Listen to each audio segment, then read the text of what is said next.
BRS మాజీ మంత్రులు కేటీఆర్ హరీష్ రావుకు జూబ్లీహిల్స్ కాంగ్రెస్ పార్టీ అభ్యర్థి నవీన్ యాదవ్ సవాల్ విసిరారు. నా మీద పెట్టిన కేసులు నిజమైతే నేను రాజకీయాలు వదిలేసి హైదరాబాద్ విడిచి వెళ్ళిపోతాను, కానీ ఆ కేసులు ఫాల్స్ అని తేలితే కేటీఆర్ కానీ హరీష్ రావు కానీ రాజకీయాల నుంచి తప్పుకోవడానికి సిద్ధమా అంటూ ప్రశ్నించారు. నా మీద రౌడీ అని ప్రచారం చేయటం బీఆర్ఎస్ కుట్రని కొట్టిపారేశారు ఆయన. అలాగే కాంగ్రెస్ పార్టీ ప్రచార రథాన్ని తగలబెట్టే ప్రయత్నం చేసిన బీఆర్ఎస్ కార్యకర్తలపై కేసు నమోదైంది. పోలీసులు దానిపై చర్యలు తీసుకుంటారు అని తెలిపారు నవీన్.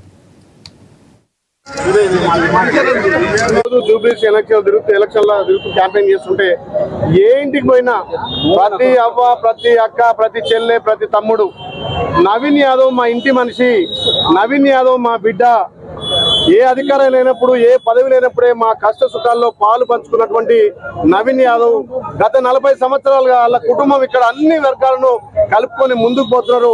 అలాంటి నవీన్ యాదవ్ కు కాంగ్రెస్ పార్టీ టికెట్ ఇచ్చినప్పుడే గెలుపు ఖాయమైపోయింది. భారీ మెజార్టీ తోటి నవీన్ యాదవ్ గెలిపిస్తామని ఇళ్లకెళ్ళి మాకు వచ్చి చెప్తున్నారు. నిజంగా చాలా సంతోషం అనిపించింది. ఎందుకంటే గతంలో ఎమ్మెల్యే కాకుండా ఏ పదవి లేకున్నా ప్రజలకు అందుబాటులో ఉండే వ్యక్తి కాబట్టి ఇలా గౌరవ ముఖ్యమంత్రి రేవంత్ రెడ్డి గారు ఆలోచన చేసి అందరినీ కలుపుకుపోయి అన్ని వర్గాలను కలుపుకుపోయి సేవ చేసే నవీన్ యాదవ్ టికెట్ ఇచ్చి ఒక బీసీ బిడ్డను ఏదైతే రాహుల్ గాంధీ గారి ఆలోచన మొదటగా ఈరోజు రాయమండ్రి డివిజన్ లో వినాయక్ నగర్, నవీన్ నగర్ ఈ ప్రాంతాలు తిరుగుతా ఉన్నాం. ప్రజలు ఏ గల్లీకి పోయినా సరే మేము గతంలో మోసపోయినాం, ఇప్పుడు మోసపోదలుచుకోలేదు, మా ఇంటికి టికెట్ వచ్చింది, మా పిల్లగానికి వచ్చిందని చాలా పాజిటివ్ గా మాట్లాడుతూ, అట్లానే సన్న బియ్యము, రేషన్ కార్డు విషయము, 200 యూనిట్స్ కరెంటు, గ్యాస్ సబ్సిడీ విషయం కూడా వాళ్ళు చెప్తుంటే ఎంతో సంతోషంగా ఫీల్ అవుతా ఉన్నాము. ప్రజల్లో ఒక కాంగ్రెస్ పట్ల ఒక బలమైన నమ్మకము ఏర్పడ్డది. ఈ ప్రాంతంలో ఈ రోజు జూబ్లీహిల్స్ లో కాంగ్రెస్ ని గెలిపించుకుంటేనే మన ప్రాంత అభివృద్ధి చెందుతున్న ఒక లక్ష్యంలో ప్రజలందరూ ఆలోచన ఫిక్స్ అయి ఉంది. మేము వెళ్తుంటే చాలా హ్యాపీగా ఫీల్ అవుతాను.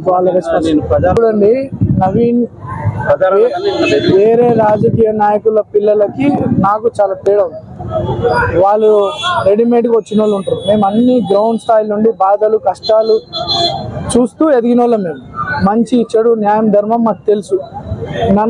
నా జీవితంలో తప్పు చేయలే. బీఆర్ఎస్ ప్రభుత్వము గతంలో 10 సంవత్సరాలు ఉన్నప్పుడు 1 సంవత్సరంలోనే నా మీద, నా కుటుంబం మీద, నా బంధువుల మీద, నా ఫాలోవర్స్ మీద, అందరి మీద దాదాపు 25-30 కేసులు పెట్టి మా జీవితాలు పాడు చేయాలనే ప్రయత్నం బీఆర్ఎస్ పార్టీ చేసింది.